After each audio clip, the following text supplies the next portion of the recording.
let's take a look at Prince William the Conqueror. That's right, a recent news story has come out as a result of Prince Harry, the scoundrel, the fiend, the coward, releasing his memoir, or at least he's going to be releasing his memoir in a few weeks, called...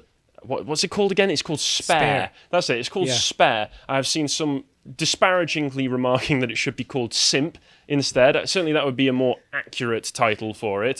I think the title comes out of a quote that allegedly King Charles said that... well, apparently this is just a royal thing. Child. From what I've been reading, from what I've been reading in the news, apparently it's just a pretty typical royal thing. You have your heir, and then you have the spare.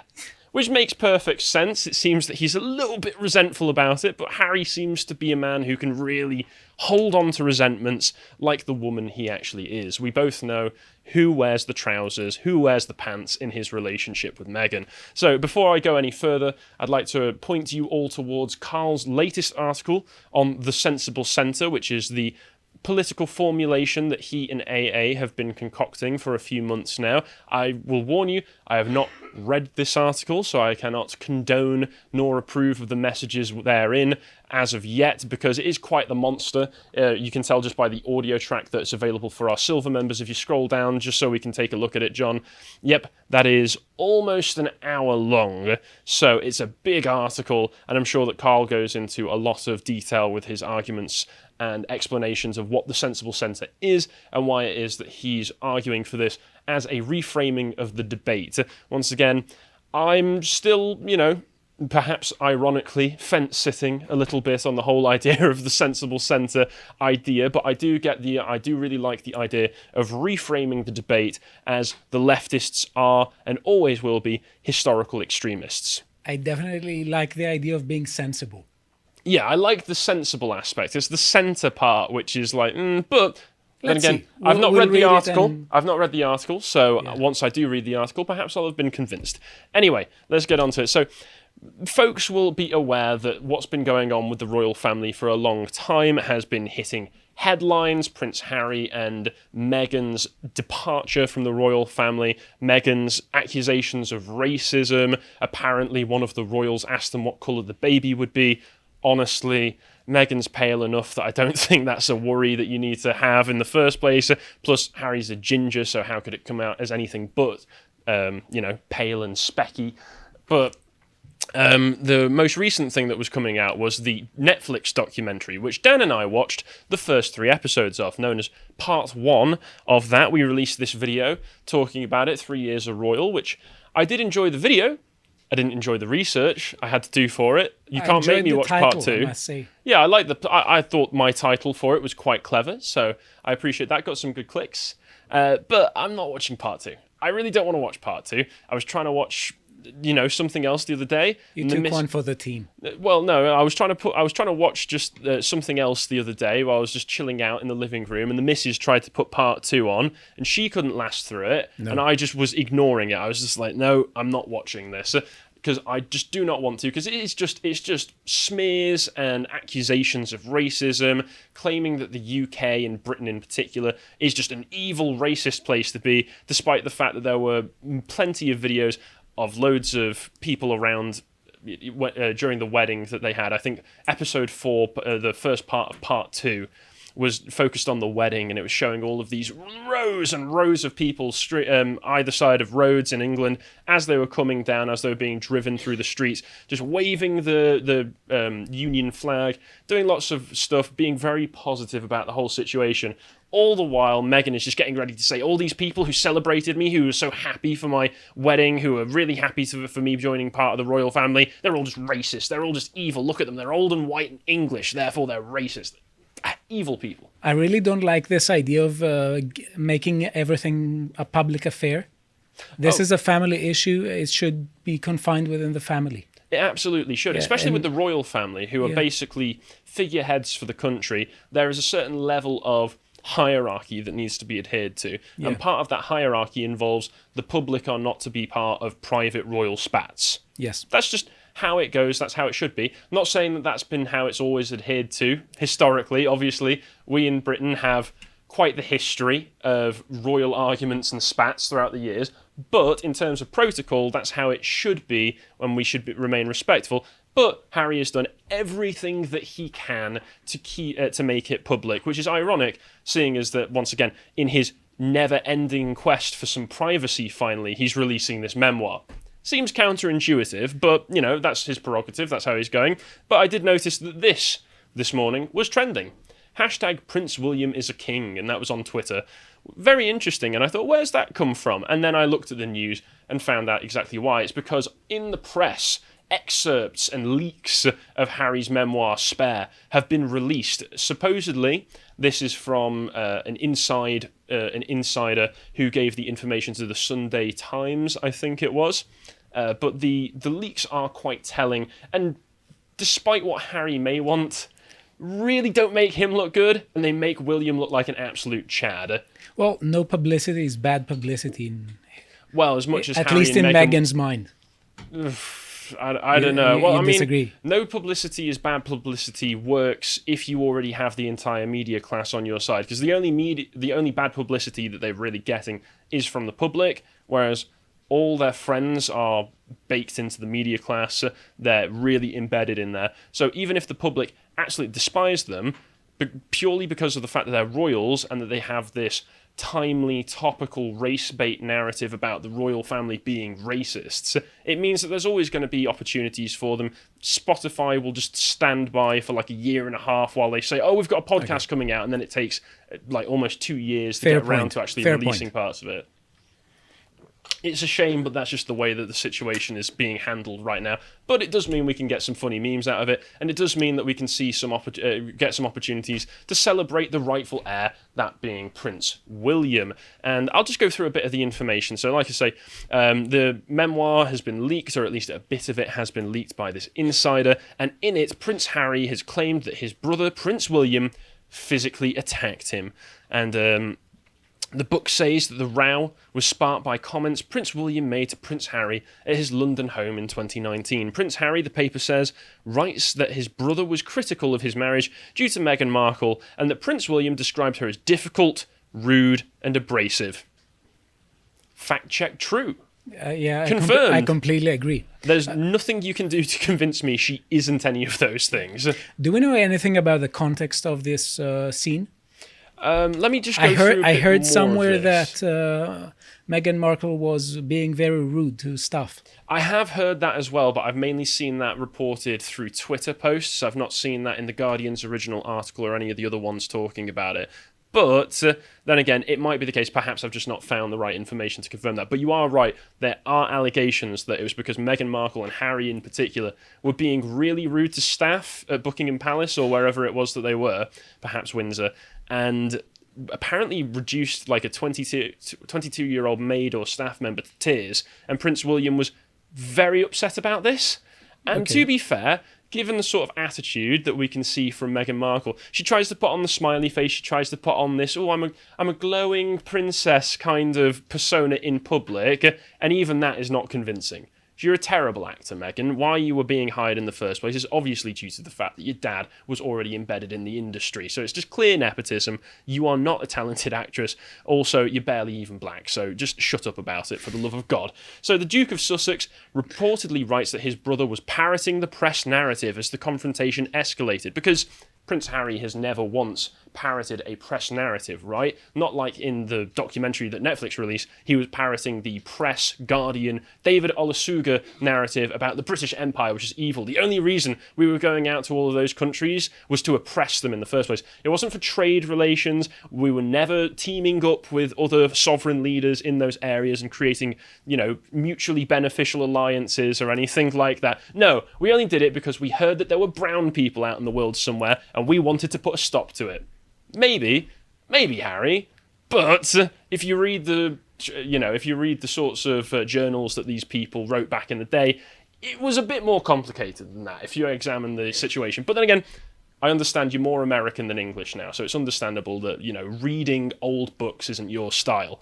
Let's carry on. So he set down a glass of water, called me another name, then came at me. It all happened so fast, so very fast. He grabbed me by the collar. I can just imagine like tears streaming down his eyes. He's like choking on his words because the book was basically ghostwritten as well. So he's obviously like dictating this to somebody. He's got tears running down his eyes. He's choking down sips of liquor because I can't deal with it, He grabbed me by the collar. Give me some space. Yeah, ripping my necklace, and he knocked me to the floor. I landed on the dog's pole, which cracked under my back, the pieces cutting into me. I lay there for a moment, dazed, then got to my feet and told him to get out. So what we're describing here is a pretty simple thing that brothers do. As far as I'm aware, I don't actually have any brothers, sadly. Always wanted them, but never had any brothers. But I know lots of people who've had brothers, and they fight. It is typical, yeah. Do you have brothers? My brothers are 9.5 years younger. Okay, so you bullied them. No, I didn't, because I was... Why not? I was much older. But I see... Exactly, that's why you were in a position of extreme advantage to bully them. I was a wise old brother, a wise big brother. Guy. So did they bully each other? Did they fight each other? Yes, eventually, yeah. Especially when they started playing SmackDown. Oh, on yes. Nintendo Wii. They tried to do the same movements. When I was like 12, I had a trampoline in the back garden. I used to invite the next door neighbor kids around so that I could practice choke slamming them. Yeah. That's what you got to do, right? But brothers do fight. Young boys, especially when fight. The age isn't that different. Yeah, and generally, obviously, with young kids, both of them will tend to be in the wrong because there'll be some petty nonsense. But I think Harry's definitely in the wrong here. And perhaps your brother was just trying to teach you some manners there. Harry writes that his brother urged him to hit back and refused to do so. Pretty soy there, Harry. And Prince William later looked regretful and apologised. He was probably just regretful that you turned into such a bitch, Harry. Let's be perfectly honest here. You're a trained soldier, man.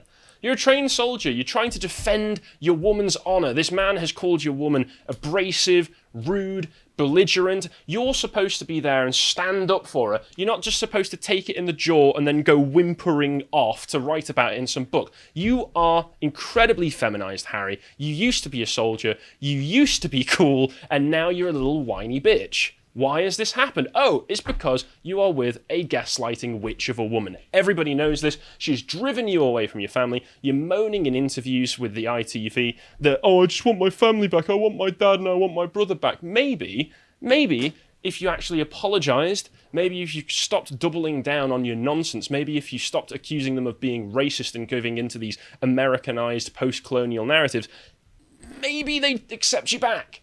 Like, I'm pretty sure family... Blood is thicker than water, right? Okay? Let's say if you had siblings and you had a fight with them, would you go out on air and make it a public affair? No. Or would you try to say, okay, let us sit on the table and try to discuss it like adults? I mean, that's what you should do. Yeah. But Harry is being really, really... I don't know, this is very feminine behaviour from him. Instead of actually confronting, instead of dealing with it like a man, he's gone to the press, he's writing books about it, he's trying to smear them in the public eye. It's reputation destruction, which is just kind of what women do to each other. Men should be a bit more direct and confrontational about this, which is, what seems like William was trying to do. It seems like William was just trying to give you some good advice, Harry. I saw a good meme somewhere where someone had a quote from the book. That's where Prince Harry says, I want a family, not an institution.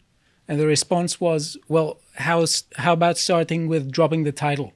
Yeah, you can drop the title. Yeah. There's lots of things that you can do. And we may add, if you don't want an institution which is public, why do you make this public? Yeah, one of the big things about the royal family for the past 100 years or so is that a lot of the private affairs have been kept private and should have been kept private, rightly so. And he's the one who's been going out and making all of the inner workings and all of this drama public when he really shouldn't have. But while saying that he wants no drama. Yeah, while saying he wants no drama, and while he's saying, "Oh, me and Meghan, we just want our privacy back." Anyway, here's my tell-all expose book. Buy it now. So in the couple's Harry and Meghan documentary, Prince Harry described a meeting he attended with his brother and father, the now king, and this is presumably from part 2, which I have not watched and will not watch, out of principle.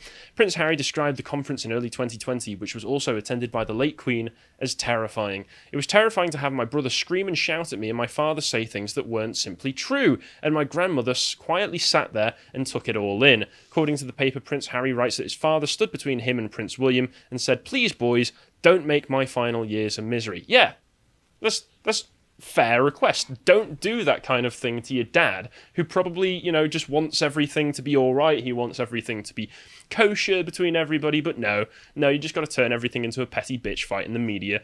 Family is all you have at the end of the day, as far as I'm concerned, and you abandon them, turned your back on them for media, press, and notoriety. And I don't understand why he's saying this about everyone, because I've been in family fights and not everyone has to react in the same way.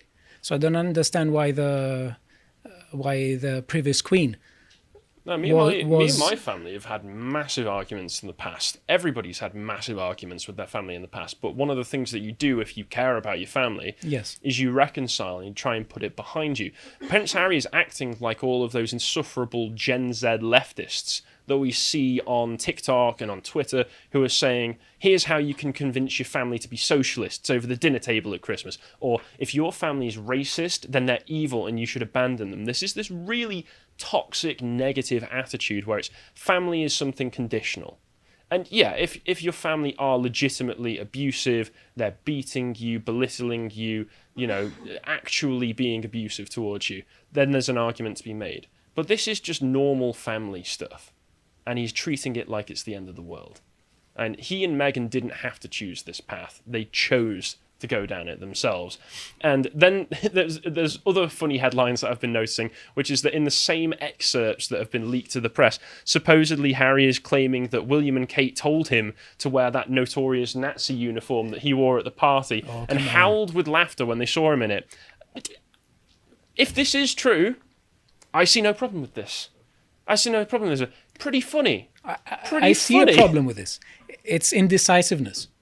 Oh, yeah. And especially when we have indecisive people, they're very prone to be manipulated by those who play in their emotions. Yeah, because they can't decide and they want someone to decide for them. That's a good point. So the little bullet points here. So he was considering either wearing a Nazi uniform or a pilot uniform. You know what?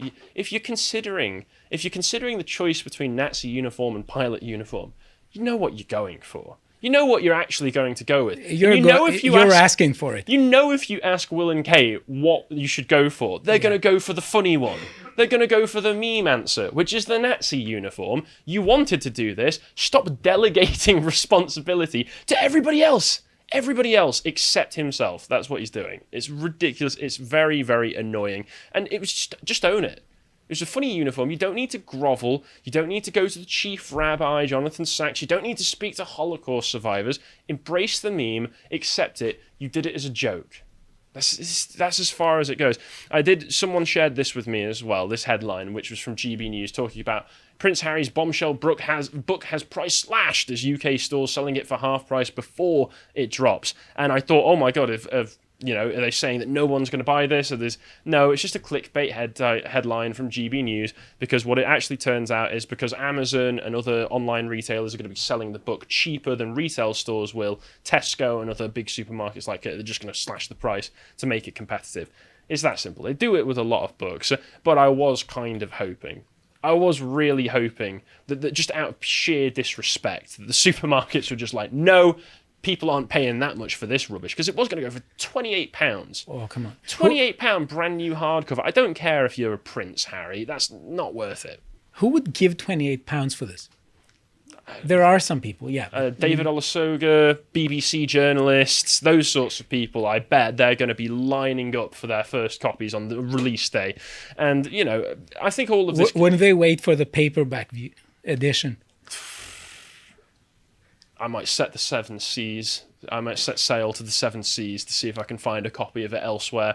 But Carl kind of summed all of this up quite nicely with this juxtaposition, this beautiful juxtaposition of the man that Harry was, a member of the army, who served in Afghanistan, if I remember correctly, to this screenshot that gained a little bit of notoriety on Twitter when it first came out from part two of the documentary, and just click on that. Imagine going from this to this. Just click on that second image for us there, John.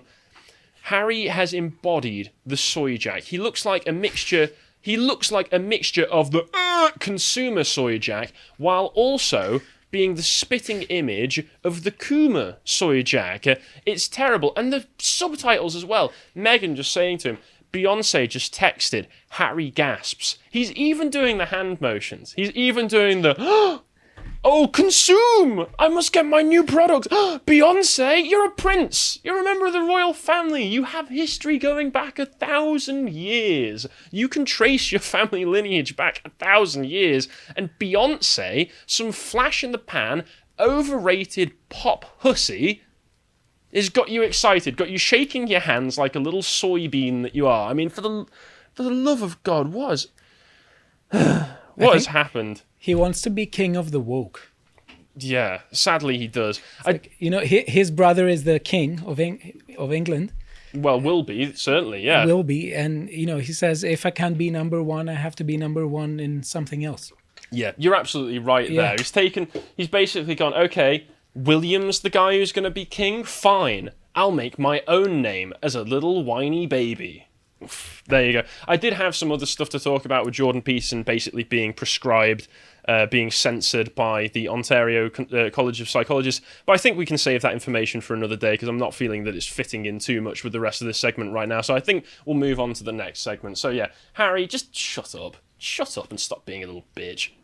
If you appreciated that segment from the podcast of the Lotus Eaters, you can go to lotuseaters.com to get access to all the content we have on the site, such as the articles we do. This one on Britishness and Christianity are inextricably linked. If you'd like to find out what else we're putting out, you can follow us on Getter at lotuseaters_com on Getter. Thank you and goodbye.